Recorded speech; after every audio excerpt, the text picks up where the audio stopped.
आज इस वीडियो में मैं क्रेडिट स्कोर के बारे में बात करने वाला हूँ। क्रेडिट स्कोर का कंप्लीट इन्फॉर्मेशन देने वाला हूँ। यदि आप लोग को इम्प्रूव करना है तो कैसे इम्प्रूव कर सकते हैं, खराब हो गया है तो अब आप लोग क्या करना चाहिए, और ऑलरेडी आप लोग अच्छा है तो आप लोग उसी को मेंटेन करना चाहते हैं तो कैसे मेंटेन कर सकते हैं, और क्रेडिट स्कोर यदि आप लोग चेक करना चाहते हैं, सिविल स्कोर यदि आप लोग चेक करना चाहते हैं तो कौन सा ऐप से आप लोग बिल्कुल फ्री में चेक कर सकते हैं। सारी चीज के बारे में हम लोग जानने वाले हैं बिल्कुल इसी वीडियो के अंदर। तो नमस्कार दोस्तों, मेरा नाम है कृष्णा और आप देख रहे हैं देख रिव्यू यूट्यूब चैनल।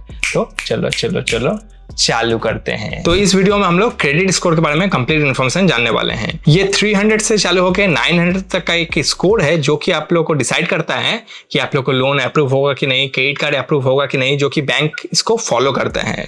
तो यहाँ पे आप लोग मेनली 4 कंपनी है जो क्रेडिट स्कोर प्रोवाइड करता है।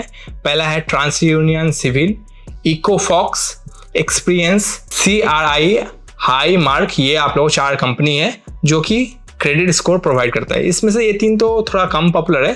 सबसे ज़्यादा पॉपुलर क्या है, सिविल है। तो सिविल क्या है, सबसे पॉपुलर है, इसीलिए हम लोग कॉमनली सिविल स्कोर भी बोल देते हैं। लेकिन एक्चुअली ये क्या होता है, क्रेडिट स्कोर होता है। सिविल वो कंपनी है जो क्रेडिट स्कोर प्रोवाइड करता है। अब ये प्रोवाइड कैसे करता है, जितना भी बैंक है लाइक SBI, PNB, HDFC, जितना भी प्राइवेट पब्लिक बैंक जो भी ये बैंक है, वो लोग क्या करते हैं, हर एक 30 से 45 दिन के अंदर क्रेडिट इंफॉर्मेशन कंपनी यानी कि ये चारों कंपनी को अपना रिपोर्ट भेजते हैं। फॉर एग्जांपल एक आदमी है जिसका नाम है कृष्णा, तो उसने 3 लोन लिया था। पहला का टाइमली पेमेंट कर दिया, दूसरा का टाइमली पेमेंट कर लिया, लेकिन तीसरा का टाइमली पेमेंट नहीं कर पाया। तो ये जो आप लोगों का तीनों स्कोर है वो आप लोग रिपोर्ट एवरी 30 to 45 डेज के अंदर ये चारों कंपनी के पास चला जाएगा। उसके बेसिस पे ये चारों कंपनी एक स्कोर तैयार करेगा जो कि 300 से लेकर 900 के बीच में रहता है। 750 या 800 इस टाइप का आप लोगों को एक स्कोर दिया जाएगा बेस्ड ऑन जो भी डिफरेंट बैंक में आप लोग अकाउंट है, लोन अकाउंट चल रहा है, क्रेडिट कार्ड चल रहा है, उसका आप लोग कैसे टाइमली पेमेंट कर रहे हैं, कितना यूटिलाइज कर रहे हैं, उस हिसाब से एक रिपोर्ट बनता है। कैसे रिपोर्ट बनता है उसका डिटेल्स तो हम लोग जानेंगे। यहाँ पे हम लोग बेसिक इन्फॉर्मेशन जान रहे हैं, उस हिसाब से रिपोर्ट बनता है। वो आप लोग को यहाँ पे कंपनी को शेयर किया जाता है। उसके बाद आप लोगों को ये स्कोर दिया जाता है।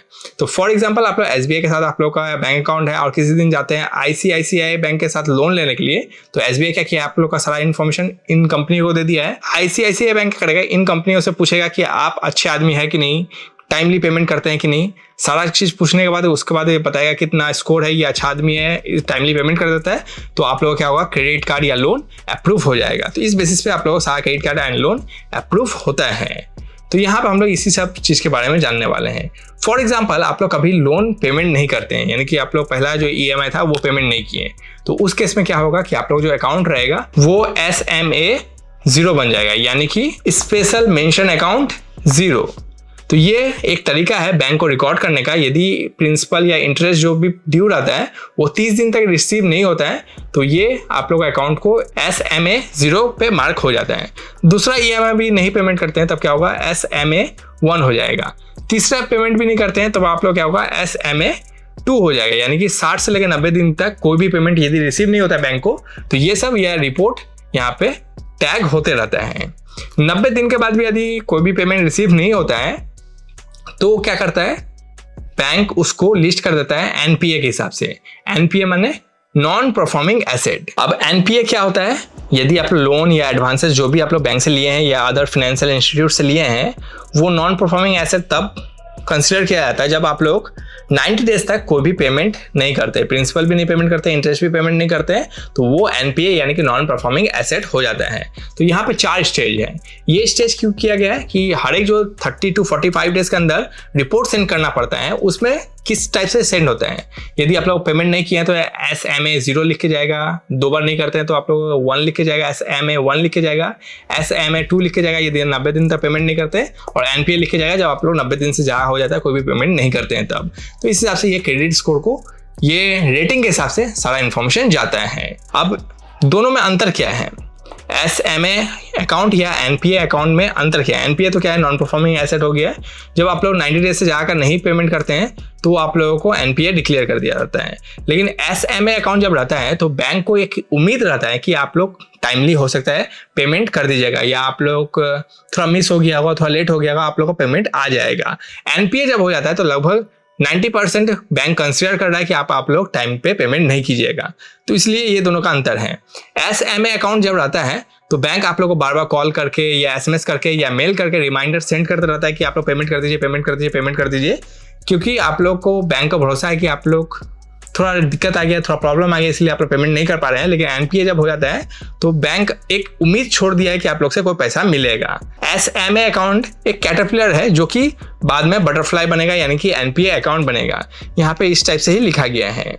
SMAs are accounts that have a potential to turn out NPA soon, यानी कि वो अकाउंट तो जो SMA अकाउंट है वो NPA बाद में जाके बन सकता है यदि पेमेंट नहीं करते हैं। तो SMA क्या है, एक कैटरपिलर है जो बाद में जाके NPA बन सकता है, यानी कि बटरफ्लाई बन सकता है, यानी कि वो बीमारी बड़ा हो सकता है। उसी को आप लोग NPA बोलते हैं और छोटा में SMA बोलते हैं। तो ये आप लोगों को यहाँ पे समझने वाली बात हो जाता है। तो ये आप लोगों को इस तरह से रिपोर्ट जाता है, इस कोड के हिसाब से जाता है, जो कि मैं आप लोगों को एक्सप्लेन कर दिया हूँ। अब जो रिपोर्ट बनता है, वो जो क्रेडिट स्कोर बनता है वो कहाँ से बनता है, 300 से लेके 900 तक के बीच में बनता है। जहाँ पर आप लोग यदि 300 वगैरह है तो पुअर, 600 के करीब है तो फेयर होता है, और 740 या 50 होता है तो आप लोगों का गुड हो जाएगा, और 750 से ज़्यादा का हो जाता है तो वेरी गुड, और 800 से ऊपर हो गया तो एक्सीलेंट। तो आप लोग कम से कम 750 से ज़्यादा का यदि स्कोर रहता है तो आप लोग लोन या क्रेडिट कार्ड मिलने में बहुत ही ज़्यादा ईजी हो जाता है। तो इस टाइप से आप लोग स्कोर डिसाइड होता है।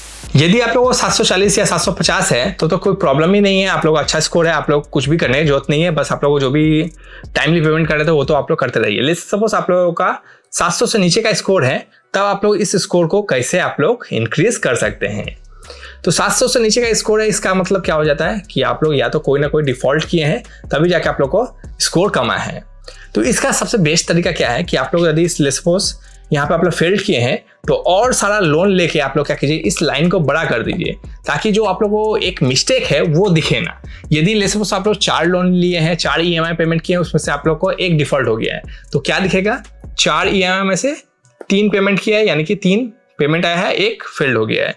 लेकिन जब आप लोग इसको मल्टीपल लोन ले लेके आप लोग यदि जब इस लाइन को बड़ा कर दीजिएगा तो क्या होगा, 100 में से आप लोग दिखेगा 99 पेमेंट टाइमली हुआ है। तब वो देखने में ज़्यादा खराब नहीं लगता है, क्योंकि परसेंटेज टर्म में वहाँ पे क्या होता है 1% डिफॉल्ट।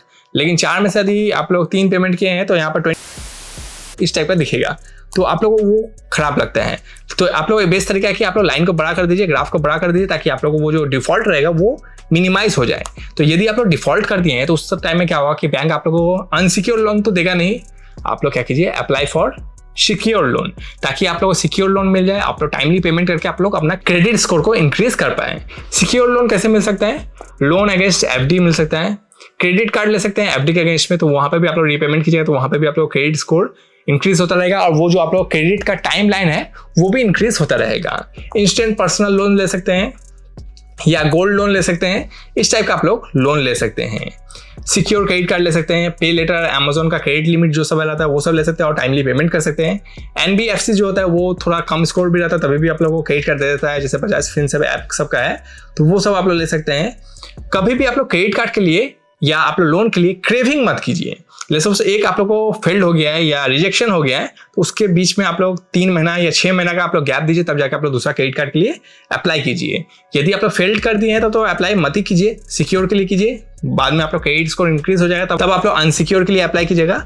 यदि आप लोग को 1-2 बार रिजेक्शन हो जाता है तो कम से कम 6 महीने का गैप देके दोबारा आप लोग अप्लाई कीजिएगा किसी भी क्रेडिट कार्ड के लिए। तो ये आप लोग यदि लगातार आप लोग क्रेडिट कार्ड या लोन के लिए अप्लाई करते हैं तो वो क्रेविंग फॉर क्रेडिट दिखाता है, जो कि अच्छी बात नहीं होता है। ITR रेगुलरली आप लोग को अप्लाई करना चाहिए, और ये सब आप लोग यदि सिक्योर लोन लेके आप लोग यदि अपना लाइन को बड़ा करते रहते हैं तो 1 से 2 साल के अंदर आप लोग क्रेडिट स्कोर इंक्रीज हो जाएगा, और आप लोग जो क्रेडिट वर्दीनेस रहेगा वो भी अच्छा हो जाएगा बैंक के सामने, क्योंकि आप लोग जो डिफॉल्ट रहेगा वो आप छोटा हो गया है, क्योंकि आप लोग का लाइन बहुत बड़ा हो गया है। अब हम लोग जान लिए क्रेडिट स्कोर क्या होता है और कैसे आप लोग इम्प्रूव कर सकते हैं। अब हम लोग जानेंगे कि क्रेडिट स्कोर आप लोग चेक करना चाहते हैं, कितना आप लोग स्कोर है वो हम लोग ऐप में जाके चेक कर सकते हैं। कौन सा ऐप में चेक कर सकते हैं वो हम लोग देख लेंगे, और कितना सारा फैक्टर डिपेंड करता है क्रेडिट स्कोर पे, तो वहाँ पे आप लोग इन डिटेल्स एनालिसिस मिल जाएगा। तो यहाँ पे एक ऐप है वन स्कोर बोल के, जहाँ पे आप लोग सिविल और एक्सपीरियंस का आप लोग स्कोर मिल जाता है, जहाँ से आप लोग सारा कुछ ट्रैक कर सकते हैं और सारा कुछ आप लोग देख सकते हैं। तो मैं उस ऐप को डाउनलोड करके इंस्टॉल करके मैं आप लोग दिखाता हूँ किस टाइप से आप लोग वहाँ पे सारा कुछ ट्रैक कर सकते हैं। तो इस ऐप में यदि आप लोग आ जाते हैं तो यहाँ पे आप लोग सिविल स्कोर और एक्सपीरियंस स्कोर दोनों आ जाएगा। यहाँ पे आप लोग से मेरा सिविल स्कोर है 767 और एक्सपीरियंस स्कोर है 795। तो 750 से ज़्यादा अच्छा स्कोर होता है। तो मैं सिविल पे क्लिक कर लेता हूँ। तो यहाँ पे आप लोग सारा रिपोर्ट आ जाएगा। तो यहाँ पे आप लोग देखते हैं पेमेंट मेरा 100% है, यानी कि जब भी मैं पेमेंट किया हूँ एकदम टाइम पे पेमेंट किया हूँ। तो इस टाइप से आप लोग रिपोर्ट चेक कर सकते हैं। तो डिफरेंट बैंक के साथ आप लोग दिखाएगा, देख सकते हैं 35 में से 35 पेमेंट मैं टाइम पे किया हूँ, 8 में से 8 पेमेंट मैं टाइम पे किया हूँ, 1 पेमेंट टाइम पे किया हूँ, 35 से 35 पेमेंट टाइम पे किया हूँ। तो इस टाइप से आप लोग सारा रिपोर्ट इंडिविजुअल क्रेडिट कार्ड और इंडिविजुअल बैंक पे आप लोग दी जाएगा। तो मेरा जो पेमेंट है वो 100% है, हर बार मैं टाइम पे पेमेंट किया हूँ। फिर आता है क्रेडिट यूटिलाइजेशन रेशियो। तो यहाँ पे आप लोग मेरा क्रेडिट यूटिलाइजेशन है 2%। सारा क्रेडिट कार्ड को मेरा मिला के 31 लाख का लिमिट है, जिसमें मैं 2% का ही यूज़ किया हूँ। ये रेशियो 30% के करीब रहता है तो अच्छा रहता है। इंडिविजुअल बैंक का देख सकते हैं यहाँ पे येस बैंक में ज़्यादा यूज़ कर लिया हूँ, 40% यूज़ कर लिया हूँ तो थोड़ा रेड में दिखा रहा है, लेकिन ओवरऑल मेरा 2% ही है, क्योंकि मेरे पास बहुत सारा क्रेडिट कार्ड है जिसका कॉम्बाइंड लिमिट है 31 लाख का, जिसमें मैं सिर्फ 2% का ही यूटिलाइज किया हूँ। तो ओवरऑल मेरा अच्छा यहाँ पे क्रेडिट इम्पैक्ट है, यानी कि क्रेडिट यूटिलाइजेशन रेशियो है। एज जो मैं बोला था बड़ा करने के लिए लाइन को, ताकि आप लोग अच्छा रहेगा, तो यहाँ पे मेरा 4 साल 5 महीना का एज है, यानी कि इतना टाइम से मैं क्रेडिट कार्ड वगैरह यूज़ कर रहा हूँ, जो कि अच्छा है। मेरा नेगेटिव पॉइंट कौन सा है? अकाउंट। तो मेरे पास क्रेडिट कार्ड बहुत सारा है, 24 अकाउंट है मेरे पास है क्रेडिट कार्ड का।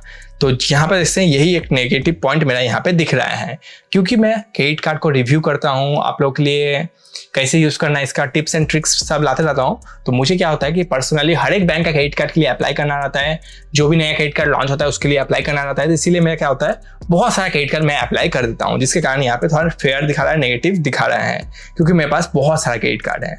तो इसीलिए यहाँ पे थोड़ा नेगेटिव दिख रहा है। आप लोगों के पास यदि 3-4 क्रेडिट कार्ड रहेगा तो ये भी आप लोग के लिए पॉजिटिव हो जाएगा। 5-6 भी रहता है तो कोई भी प्रॉब्लम नहीं होता है। लेकिन मेरे पास कितना है, 20 क्रेडिट कार्ड है, जो कि यहाँ पे आप लोग देखते हैं इम्पैक्ट यहाँ पे रेड में दिखा रहा है, यानी कि ऑरेंज में दिखा रहा है। हालांकि इसका लो इम्पैक्ट है, मेरे पे बहुत ज़्यादा फर्क नहीं पड़ता है, लेकिन मैं यदि यहाँ से कुछ क्रेडिट कार्ड को क्लोज कर दूँ तो एटलीस्ट 5 या 10 पॉइंट इंक्रीज हो जाएगा। लेकिन मैं क्रेडिट कार्ड क्लोज नहीं करना चाहता हूँ, क्योंकि मेरे को सारा क्रेडिट कार्ड का रिव्यू वगैरह बनाना आता है। तो मेरा बिजनेस ही वही है, तो मुझे इससे कोई प्रॉब्लम नहीं है।